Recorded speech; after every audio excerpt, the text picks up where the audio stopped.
Hello guys, hello learners. मैं आपके साथ आज एक न्यू एनसीईआरटी का चैप्टर डिस्कस करूंगी। That is chapter number 5। Chapter का नाम है सेपरेशन ऑफ सब्सटेंस। बट उससे पहले, अगर आपको मेरी वीडियो अच्छी लगती है और आपको मेरा कंटेंट पसंद आता है तो please like, share and subscribe my channel let's learn with Prachi. और आज हम ये चैप्टर स्टार्ट कर रहे हैं। चैप्टर का नाम है जैसे कि सेपरेशन ऑफ सब्सटेंसेस। इसमें हम बात करेंगे कि हम कैसे डिफरेंट डिफरेंट सब्सटेंसों को, चीजों को अलग करते हैं। जैसा कि मैं यहाँ पे आपको स्टार्ट करती हूँ। Separated mixture, here are many when we notice a substance. कई बार हम डिफरेंट मिक्सचर्स में से बहुत चीजें सेपरेट करते हैं और बहुत चीजों में से बहुत चीजें सेपरेट करते हैं। जैसे कि tea leaves are separated from the liquid when the with the strainer while preparing the tea। जब आपने घर में कभी नोटिस करा होगा, आपकी मम्मी चाय बनाती है तो लास्ट में जो टी लीव्स होती है उसको किससे अलग करती है? स्ट्रेनर की हेल्प से। तो ये प्रोसेस क्या होता है? एक तरह से सेपरेशन। ये भी एक एग्जांपल है सेपरेशन का। इसके बाद हमने देखा होगा कि जब grain is separated from the stocks, जब हम ग्रेन्स को अलग करते हैं स्टॉक में से, तब भी हम देखते हैं कि हम चने उसका जो ग्रेन होता है उसको अलग निकाल देते हैं और वो जो स्टॉक होती है लंबी सी उसे अलग निकाल देते हैं हार्वेस्टिंग के टाइम। मिल्क और कर्ड को हम कैसे सेपरेट करते हैं और बटर बनाते हैं? चर्निंग के प्रोसेस से। ये भी एक क्या है? सेपरेट करना। कैसे मिल्क से दही बनती है, बटर बनता है। ऐसे ही हमने प्रीवियस थर्ड चैप्टर में पढ़ा था कि कैसे एक छोटे से सीड से, कॉटन के, हम क्या बनाते हैं? फाइबर को सेपरेट करते हैं। ठीक है, ginning process के through. Perhaps you might have eaten salted dalia or poha. If you find it had chilies in it, you have carefully taken them out before eating. आपने कई बार देखा होगा, जब आप कोई सब्जी खाते हैं, दलिया खाते हैं, कोई चीजें खाते हैं, तो आपकी खाने में, आपके पोहे में, दलिये में अगर मिर्च आ जाती है तो आप उसे सेपरेट आउट कर देते हो। तो ये प्रोसेस भी क्या हुआ? सेपरेशन। ये सारे ही एग्जाम्पल हैं सेपरेशन के प्रोसेस के।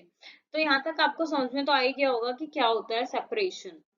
इसके बाद यहाँ पे बात की गई है, अगर आपको एक बास्केट में मैंगो हैं और गुआवाज हैं, अगर आपको उनको सेपरेट करने के लिए कहा जाएगा तो व्हाट वुड यू डू? आप उसे कैसे सेपरेट करेंगे? Pick one kind and place them in a separate container, right? क्या आप उन्हें एक, अगर आपको ऐसा कहा जाएगा आपको मैंगो और गुआवा सेपरेट करना है, तो आप दो कंटेनर लेंगे, एक में आप गुआवा रख देंगे और एक में आप ऑरेंजेस मैंगोज रख देंगे। तो इस तरीके से आप इजीली दो मटेरियल्स को, चाहे वो बड़ा हो या छोटा हो, उसे आप क्या कर सकते हैं? सेपरेट कर सकते हैं। जैसा कि यहाँ पे चर्निंग का प्रोसेस दिखाया गया है, यहाँ पे टी वाला प्रोसेस दिखाया गया है कि हम कैसे चीजों को सेपरेट करते हैं। ठीक है, नेक्स्ट हम बात करते हैं इसी में, इस प्रोसेस को जो चर्निंग कहते हैं। एक मिनट गाइस, यहाँ पे हमें बात करी गई है कि आप सॉल्ट को और सैंड को एक दूसरे में अगर मिक्स करा जाए तो क्या उन्हें सेपरेट करना पॉसिबल होगा? नहीं, बहुत मिक्स हो जाएगा। और आप क्या, आप उसे हैंड से अलग कर सकते हैं? या आप मुझे सोच के बताइएगा कमेंट बॉक्स में। इसके बाद है column 1 of table 5.1 are given few processes of separation. The purpose of separation and the way separated components used is mentioned in the column. आपको आगे एक कॉलम दे रखा है 5.1, जिसमें आपको कुछ सेपरेशन के कंपोनेंट्स दे रखे हैं। इसमें आपको बताया गया है क्यों उनको सेपरेट करने का क्या प्रोसेस और क्या जरूरत है। तो चलिए हम वहां पे देखते हैं। नेक्स्ट, तो यहाँ पर मैं आपको टेबल समझाती हूँ। इस टेबल में आपको तीन चीजें दे रखी हैं, तीन कॉलम है। Separation process, purpose for which we do the separation, यहाँ पे हमें बताना है वो क्या पर्पस है जिसके लिए हम ये सेपरेशन कर रहे हैं। What we do with the separated components, और हम जो कंपोनेंट, जो चीजें हम सेपरेट करेंगे उनसे हम करेंगे क्या, हमें ये सारी चीजें मेंशन करनी है। तो फर्स्ट है separate stones from the rice. जब हम स्टोन को राइस से अलग करते हैं तो हम क्या कर रहे हैं? To separate two different but useful components, हम क्या कर रहे हैं? एक यूजफुल कंपोनेंट्स के लिए उन दोनों चीजों को अलग कर रहे हैं। हम उस सॉलिड कंपोनेंट्स का, यानी कि पत्थर का, स्टोन का क्या करेंगे? We throw away the solid component, हम उसको फेंक देंगे। Next is, second is churning. Churning milk to obtain butter to remove non useful components, we throw away the impurities. क्या करते हैं? चर्निंग मिल्क के लिए हम क्या करते हैं? बटर को ऑब्टेन करने के लिए हम मिल्क की चर्निंग करते हैं ताकि हमें बटर मिले। और इससे क्या हम कर रहे हैं? जो नॉन यूजफुल कंपोनेंट्स हैं हम उन्हें रिमूव कर रहे हैं। इससे क्या होगा? इम्प्योरिटीज उसमें से हट जाएंगी और हमें बटर मिल्क मिल जाएगा। सेपरेट, थर्ड वन है सेपरेट टी लीव्स कैसे हम चाय बनने के बाद टी लीव्स को अलग करते हैं, जैसा कि अभी आपने प्रीवियसली फिगर में भी देखा था पिछली। टू रिमूव इम्प्योरिटीज और हार्मफुल कंपोनेंट्स, ताकि उसमें से इम्प्योरिटीज और हार्मफुल कंपोनेंट्स रिमूव हो जाएं। We use both the components, इसमें क्या करते हैं हम दोनों कंपोनेंट्स यूज करते हैं, पर लास्ट में हम क्या करते हैं उसको सेपरेट आउट कर देते हैं। तो यहाँ आपको आई थिंक तो टेबल समझ में ही आ गया होगा गाइस। इसके बाद हम बात करते हैं, यहाँ पे बताया हुआ है नेक्स्ट पैराग्राफ में, कई बार हम ऐसी चीजें सब्सटेंसेस हम सेपरेट करते हैं जो कि हमारे लिए हार्मफुल होते हैं, और कई बार हम ऐसे सब्सटेंस भी हम सेपरेट करते हैं जो हमारे लिए यूजफुल नहीं होते, that may be mixed with it, जो हमारी यूजफुल वाली चीजों में मिक्स हुए हुए होते हैं। फॉर एग्जाम्पल राइस में स्टोन, सभी मैंने बताया, टी लीव्स में टी। तो इससे क्या कर रहे हैं, जो चीज हमें चाहिए हम उसको सेपरेट कर रहे हैं और हम यूजफुल चीज को ले रहे हैं by the process of separation only. तो इस तरीके से बताया गया, the substance to be separated may be particle of different size of material, जो भी चीज हम सेपरेट आउट कर रहे हैं वो क्या हो सकता है, डिफरेंट उसके पार्टिकल्स हो सकते हैं, डिफरेंट साइज हो सकता है, और वो डिफरेंट मटेरियल भी हो सकता है। जैसे कि सेपरेट कर रहे हैं स्टोन राइस में से, तो वहां पे एक अलग सब्सटेंस हम कर रहे हैं और अलग इम्प्योरिटी निकाल रहे हैं। Churning milk to obtain butter, इसमें हम अलग इम्प्योरिटी निकाल रहे हैं। तो हर एक चीज में अलग अलग इम्प्योरिटीज और नॉन यूजफुल सब्सटेंस प्रेजेंट होते हैं। इसके बाद हम डीपली पढ़ेंगे methods of separation different different. First is hand picking. Hand picking से आप मतलब लगा पा रहे हो, हैंड पिकिंग मतलब जो चीजें हम हैंड से पिक करके फेंक देते हैं। फॉर एग्जाम्पल यहाँ पे एक एक्टिविटी एक्सप्लेन करी गई है, we will discuss some simple methods of separating substance that are mixed together। हम कुछ कुछ एग्जाम्पल लेके इसको समझेंगे। हैंड पिकिंग के एक एग्जाम्पल मैं आपको यहाँ दूंगी। Bring a packet of grain purchase from a shop to the classroom. Now spread the grain on a sheet paper. Do you find only one kind of grain on the sheet of paper? Are the pieces of stone husk, broken grain and particle of any other grain in it? Now remove with your hand the pieces of stone husks and other grains from it. अब हमें क्या करना है, इसमें हमें एक packet लेना है ग्रेन का परचेज करके शॉप से, और क्लासरूम में उसे क्या करना है, स्प्रेड करना है एक शीट के ऊपर, और हम देखेंगे उसमें डिफरेंट टाइप की इम्प्योरिटीज होंगी। इम्प्योरिटीज में क्या क्या होगा, स्टोन होगा, हस्क मतलब जो बेकार की, जो एक जैसे कि हम नाज में देखते हैं ना, बेकार बेकार की डंडी सी होती है, उसे हम हस्क कहते हैं। ब्रोकन ग्रेन होंगे, कुछ और पार्टिकल्स होंगे। तो इस तरीके से हम उस यूजफुल ग्रेन्स में से ये सारी चीजें रिमूव कर देंगे बाय हैंड पिकिंग। तो इस प्रोसेस को हम कहते हैं hand picking process. This method of hand picking can be used separating slightly larger size impurity like the pieces of dirt, stone and husk। ये जो काइंड ऑफ प्रॉपर्टी है सेप्टेंस को सेपरेट करने की, हैंड पिकिंग, ये हम किन चीजों के साथ करते हैं, जो स्लाइटली बड़ी साइज की होती है। जैसे स्टोन है, वो हमें दिखता है, वो हम हाथों से अलग कर सकते हैं, उसकी क्वांटिटी भी मैटर करती है। The quantity of such impurities is usually not very large, बहुत लार्ज तो नहीं होती, बट इतनी लार्ज होती है कि हम उसे हाथों से हैंड पिकिंग के थ्रू इजीली और कन्वीनियंट मेथड से सेपरेट कर सके। तो नेक्स्ट हम पढ़ेंगे थ्रेशिंग के बारे में। पे हमें पूरा थ्रेशिंग का एक प्रोसेस समझाया गया है, जैसे कि यहाँ पे बताया गया है कि harvesting the crop stalks are dried in the sun before the grain is separated from them. जब क्रॉप की हार्वेस्टिंग होती है तो क्या किया जाता है, हार्वेस्ट करने से पहले जो स्टॉक होती है उन्हें ड्राई किया जाता है सन में, और उन्हें ड्राई करने के बाद उन्हें सेपरेट किया जाता है ग्रेन को उन स्टॉक्स में से, उन बंडल्स में से, जैसे कि आपको पीछे दिख रहे हैं। तो अब each stalk has many seeds attached to it. Imagine the number of grain seeds in hundreds of bundle of stalks lying in the field। जैसा कि आप इमेजिन कर पा रहे हो कि कितने hundreds of grains होंगे जो सेपरेट करेगा किसान, किसमें से, बंडल्स में से, स्टॉक के। तो क्या वो इजी होंगे इस ऐसे हैंड पिकिंग से करने के लिए? जैसे कि यहाँ पे बता रखा है कि मैंगोज, गुआवा तो हम इजीली पिक कर सकते हैं हैंड से, और जो जैसे कि स्मॉल, क्योंकि वो क्या होते हैं, ग्रेन से बड़े होते हैं, लेकिन but the grain seeds are much smaller than mangoes और गुआवास, लेकिन सीड्स बहुत छोटे होते हैं, so plucking them from their stalk will be impossible. How does one separate the grain seed from their stalk? वो बहुत ही छोटे होते हैं साइज में, और आप उसे एक एक करके ऐसे हैंड पैकिंग वाले प्रोसेस से नहीं कर सकते। तो इसके लिए हम एक प्रोसेस यूज करते हैं ग्रेन्स को सेपरेट करने के लिए, किससे, स्टॉक से। फार्मर जो यूज करता है method, that is called threshing. Threshing, okay. Threshing एक ऐसा प्रोसेस है, in this process the stalks are beaten to free the grain. इसमें जैसा कि आपको फिगर में दिख रहा है कि किसान क्या कर रहा है, जो लंबी लंबी जो स्टॉक होती हैं ग्रेन्स की, इनको बीट कर रहा है ताकि जो हमारा जो ग्रेन है वो दाने झड़ जाएं। इसी तरीके से हम इस प्रोसेस को करते हैं। अब थ्रेशिंग इसका नाम है और ये सेकंड प्रोसेस है सेपरेट करने का चीजों को, और ये हम ग्रेन्स वाली चीज में करते हैं क्योंकि हम उसे हैंड पिकिंग के थ्रू नहीं कर सकते हैं। नाउ लेट्स और थ्रेशिंग को अब क्या करा जाता है, threshing is done with the help of bullocks. ये बुलक्स की हेल्प से भी करा जाता है, बैलगाड़ी की हेल्प से भी किया जाता है, मशीन भी इसमें यूज होती है जब लार्ज क्वांटिटी के ग्रेन्स हमें करने होते हैं। आजकल तो मशीन्स का ही जमाना है तो हम मशीन्स में भी कर सकते हैं। विनोइंग, अब हम नेक्स्ट प्रोसेस की तरफ आगे बढ़ेंगे, दैट इज कॉल्ड विनोइंग। यहाँ पे एक एक्टिविटी भी दे रखी है, make a mixture of dry sand with the sawdust और पाउडर ड्राई लीव्स में हमें कहा गया है कि हमें ड्राई सैंड लेना है, डस्ट लेना है, उनकी ड्राई लीव्स लेनी है, हम इन सब का मिक्सचर बना के एक प्लेट में रखना है और इनको सेपरेट करना है। इनमें जो पार्टिकल्स वगैरह है, कैसे एक न्यूज़पेपर की हैंड से हमें उस न्यूज़पेपर को क्या करना है, हमें क्या करना है, न्यूज़पेपर की हेल्प से विनोइंग मेथड से उसको क्या करना है, चीजों को सेपरेट आउट करना है। हम अपने शोल्डर से टिल्ट करके उस शीट को हमें क्या करना है, अपने जो वो है हमारे इम्प्योरिटीज हैं उन्हें हम रिमूव करेंगे। तो आगे हम पढ़ेंगे विनोइंग के प्रोसेस को कि ये कैसे होता है। पीछे हमने विनोइंग के बारे में पता, तो यहाँ पे बोला गया है What happens? क्या हुआ? Do both the components sand and sawdust or powder leaves fall at same place? क्या ये सारी चीजें जो है मिक्सचर है इनका, ये सारी चीजें एक जगह पे ब्लो ऑफ हुई हैं, एक जगह पे गिरी हैं, फॉल हुई हैं? Is there is the component that blow away? क्या ऐसा कोई कंपोनेंट है जो इनमें से निकल के दूर हुआ है?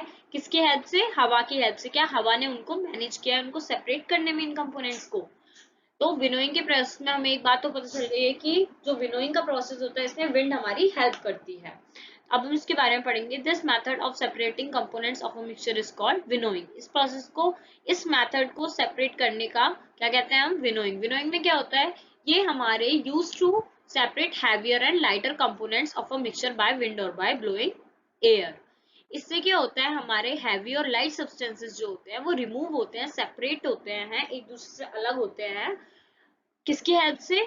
विंड की हेल्प से और या किसी ब्लोइंग एयर की हेल्प से। जैसा कि आप यहाँ पे फिगर में देख पा रहे हो, फिगर 5.5 में एक लेडी टेबल पे खड़ी हुई है और वो एक चीज की हेल्प से क्या कर रही है, ब्लो कर रही है ग्रेन्स को, जिसमें क्या है, हस्क और स्टोन्स वगैरह प्रेजेंट है, ये सारी इम्प्योरिटीज है और ये हमारा ग्रेन है जो कि प्योर है।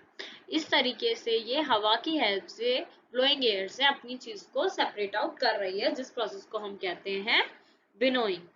And this method is commonly used by farmers to separate lighter husk particle from heavier seeds. ये मेथड फार्मर के थ्रू यूज होता है हैवी पार्टिकल, हैवियर सीड्स के लिए जो ग्रेन के होते हैं उनमें से क्या सेपरेट करने के लिए, लाइटर हस्क। हस्क क्या है, ये जो आपको ये पार्टिकल्स दिख रहे हैं इसे हम हस्क कहते हैं, ठीक है। और ये जो हस्क पार्टिकल हैं ये विंड के थ्रू सेपरेट आउट हुए हैं और ये the separated husk is use for many purpose such as food for cattles. जो ये हस्क होता है कई बार ये क्या होता है, ये कैटल्स के खाने के लिए भी हमारा यूज होता है। गांव में आपने देखा होगा कि इस सब चीजों को कैटल्स को खिलाते भी हैं। नेक्स्ट प्रोसेस हम पढ़ेंगे सेपरेट करने का कंपोनेंट्स को, दैट इज सीविंग। सीविंग के बारे में पढ़ेंगे, हमारा थर्ड हुआ। ये थर्ड मेथड है सीविंग। जैसा कि आपको फिगर में दिख रहा है 5.6 में कि कुछ चीजें यहाँ पे सीव हो रही है, छानना। छानना छानते हम कब है, जैसे हम रोटी बनाने के लिए आटा गूंथते हैं, आटा गूंथने से पहले हम चीजों को छानते हैं। हम कोई भी डिश बनाते हैं, हम मैदा को छानते हैं, बहुत सारी चीजों में हम ये यूज करते हैं। Sometime we wish to prepare a dish with the flour, we need to remove impurities and that may be present in it. कुछ इम्प्योरिटीज को रिमूव करते हैं ताकि वो फाइन क्वालिटी का बन सके हमारा जो प्रोडक्ट है, इसलिए हम सीविंग को यूज करते हैं। सीविंग क्या करता है, इसका मेन पर्पस क्या है, sieving allows a fine floor particles to pass through the holes of the sieve while the bigger impurities remain on the sieve।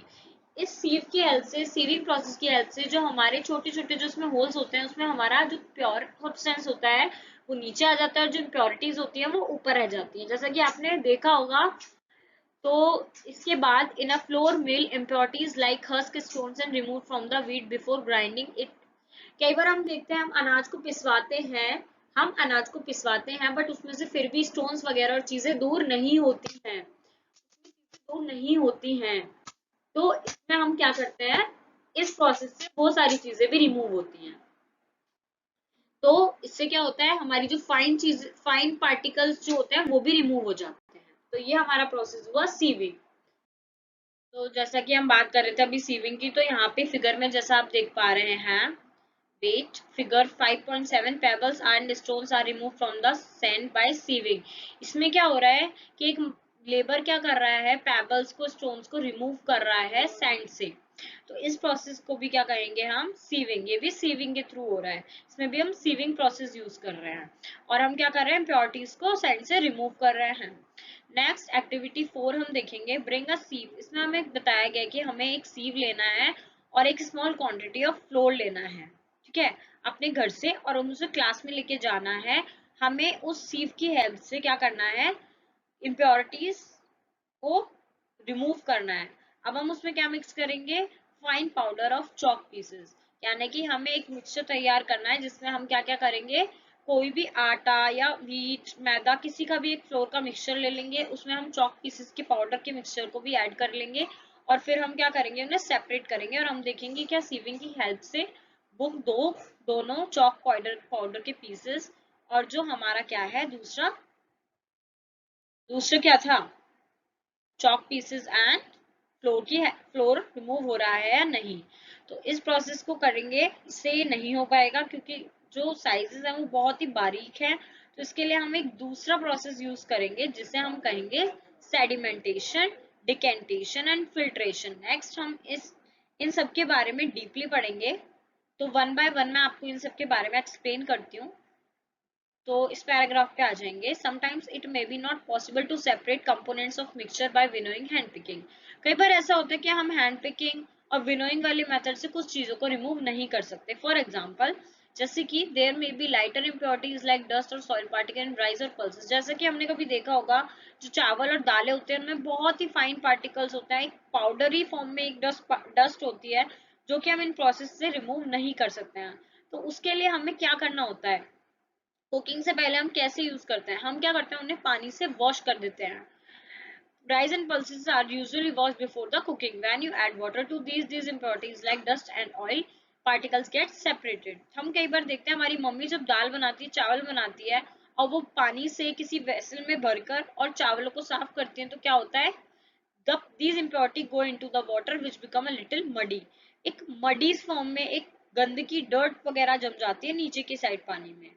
Now what will sink into the bottom of the vessel. जैसा कि आपको यहाँ पे देख रहे होंगे, यहाँ पे गंदगी हमारी होती है, नहीं तो आप किचन में भी एक्सपेरिमेंट करके देख सकते हैं। राइस और dust, why you have seen that vessel is tilted to pour out the dirty water. आप देख पाते हैं कि नीचे की साइड उसके तले पे क्या होता है, डस्ट जो होती है वो सिंक कर रही होती है, ठीक है। तो नेक्स्ट है, when the heavier component in a mixture settle after the water is added to it, it process is called sedimentation. ये एक बहुत इंपॉर्टेंट प्रोसेस है। जब heavier component जो होते हैं वो settle down हो जाते हैं after water is added, water को ऐड करने के बाद जो heavier component होते हैं किसी मिक्सचर के, वो अगर उसमें नीचे settle down हो जाते हैं तो उस प्रोसेस को क्या कहते हैं, sedimentation. नेक्स्ट है, when the water along with the dust is removed, जब पानी के साथ साथ डस्ट रिमूव हो जाती है उस प्रोसेस को हम कहते हैं decantation. The process is called decantation.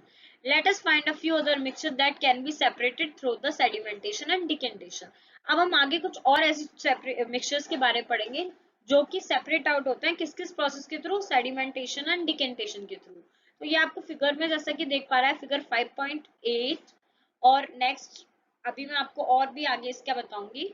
तो आगे के लिए मैं एक न्यू वीडियो बनाऊंगी पार्ट 2 इसका। अगर आपको मेरी वीडियो अच्छी लगी हो तो please like, share and subscribe my channel, और बेल बटन प्रेस करना ना भूलिएगा क्योंकि उससे आपको मेरी सारी नोटिफिकेशन आती रहेंगी। और अगर आपको मेरा कंटेंट अच्छा लगता है तो प्लीज मेरी वीडियो को लाइक, शेयर एंड सब्सक्राइब करें। Thank you guys.